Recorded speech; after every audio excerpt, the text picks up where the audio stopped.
பாப்பு கவனிடா கண்ணு, மதிப்பு காண்க. ரைட்டா?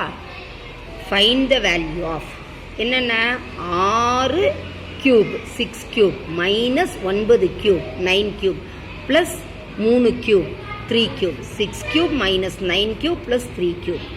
இது என்ன ஃபார்மேஷனில் இருக்குதுன்னு பார்த்தோம்னா x cube plus y cube plus z cube இந்த அமைப்பில் தான் இருக்குது. ஆனால் நம்ம இந்த அமைப்பில் இருந்தாலும் இதை செக் பண்ணி பார்த்துக்கணும். நம்ம ஏற்கனவே ஒரு கண்டிஷன் படிச்சிருக்கிறோம். என்னன்னு கண்டிஷன் படிச்சிருக்கிறோம்? X plus y plus z equal to 0 எனில் x cube plus y cube plus z cube equal to 3xyz. அப்போ நீ செக் பண்ணி பார்க்கணும். எக்ஸ் இருக்கிற இடத்துல என்ன இருக்கு? 6. ஒய் இருக்கிற இடத்துல என்ன இருக்கு? -9. ஜெட் இருக்கிற இடத்துல என்ன இருக்கு? 3. இந்த ஒய் இருக்கிற இடத்துல இந்த சிம்பிளோட எடுக்கணும். மைனஸ் வந்துச்சுன்னா அந்த மைனஸ் சிம்பிளோட எடுக்கணும். நம்ம பண்ற தப்பு என்னன்னா 9ன்னு எடுத்துருவீங்க. குறியோட இருக்கணும். ஏன்னா நமக்கு இங்க எப்படி இருக்குதுன்னா x cube plus y cube தான். அப்ப இது ஆக்சுவலா என்னன்னா 6 cube plus -9 the whole cube plus 3 cube. இதுதான் ஃபார்மேஷன். அப்ப நமக்கு y இருக்கிற இடத்துல என்னடா கண்ணு இருக்கு? -9 -9 இருக்குது. ரைட்டா? இப்ப நமக்கு என்ன வேணும்? x cube plus. இப்ப இதை கூட்டி பார்க்கலாமா? x cube plus y cube plus z cube தான் கண்டுபிடிக்கணும். ஆனா கண்டிஷன் நம்ம அப்ளை ஆகுதா இல்லையான்னு கண்டுபிடிச்சு பார்த்துடலாமா? அப்ப என்ன பண்ணலாம்? x plus y plus z x plus y plus z equal to 6 -9 plus 3 எவ்வளோடா கண்ணு வருது? 6ஐயும் 3ஐயும் ஆட் பண்ணு, 6ஐயும் 3ஐயும் ஆட் பண்ணு, எவ்வளவு? 9 -9 9 கழித்தல் 9 என்னடா கண்ணு? 0. அப்போ கண்டிஷன் அப்ளை ஆயிடுச்சா? X plus y plus z equal to 0ன்னு வந்துருச்சா? அப்போ நமக்கு ஃபார்முலா தெரியுமா? என்னது? X cube plus y cube plus z cube equal to 3xyz. X என்ன, ஒய் என்ன, ஜெட் என்னன்னு உனக்கு தெரியும். அதனால என்ன பண்ணிக்கலாம்? எக்ஸ் என்னடா கண்ணு? 6. புரியுதா? ஒய் என்னடா கண்ணு? -9. ஜெட் என்னடா கண்ணு? 3. ரைட்டா?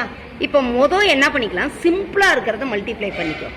எதையும் மல்டிப்ளை பண்ணிக்கலாம். நம்ம எதையும் கண்ணு மல்டிப்ளை பண்ணிக்கலாம்? 3ஐயும் 9. இதுவும் ஈஸி, இதுவும் ஈஸி. 3ஐயும் 9 இப்படி கடைசியில பண்ணிக்கலாமா? என்னது? 3 எவ்வளவு? 27. என்ன 27ன்றத பார்க்கணும். இப்போ 3 27. 3 9s are 27. Plus into minus minus.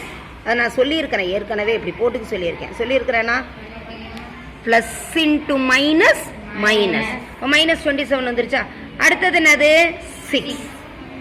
புரிஞ்சுதா புரியலையா? இப்ப நல்லா கவனிக்கணும். எப்படி மல்டிப்ளை பண்ணணுமா இல்லையா? இதை நீங்க மல்டிப்ளை பண்ணும்போது என்ன பண்ணிக்கலாம்? எவ்வளவு வருது? மல்டிப்ளை பண்ணோம்னா இத எவ்வளோடா கண்ணு வருது? 162. எவ்வளவு? Plus into minus minus. ஆனா நமக்கு என்ன xyzன்னு படிச்சோம்? 3xyz. புரிஞ்சுதா? என்ன xyzன்னு படிச்சோம்? 3xyz. so x cube plus y cube plus z cube is equal to 3xyz. அப்ப இத நம்ம எதால மல்டிப்ளை பண்ணிக்கலாம்? 3. அப்ப 6 cube minus 9 cube plus 3 cube equal to 3 into minus 162. எவ்வளவுடா கண்ணு? 486. 486. என்ன 486? Plus into minus minus. நீ இப்படியே செய்யலாம்டா கண்ணு. இல்ல மிஸ், இப்படி செஞ்சா எனக்கு கடைசியில மல்டிப்ளை பண்றது ஏன்னா தொடக்கத்திலேயே போட்டுக்கிறேன் அப்படின்னாலும் நீ என்ன பண்ணிக்கலாம்? நீங்க இங்க பிகினிங்லயே 3 இன்ட்டுன்னு போட்டுக்கலாமா? போடக்கூடாதா? தாராளமா போடலாம். புரிஞ்சுதா? ரொம்ப முடியாத குழந்தையா இருந்தா இப்படி பண்ணிட்டு நீ பண்ணலாம். நான் இப்போ அந்த மெல்ல கற்கு மாணவர்களுக்கு நடத்துறதுனால அப்படி நடத்துறேன். சரியாடா கண்ணு? அதனால 3xyzன்னா நீ டைரக்டாவும் போட்டுக்கலாம். எளிமையா இருக்குதாடா கண்ணு?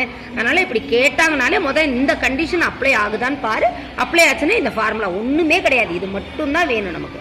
3xyz. சரியா? Very good.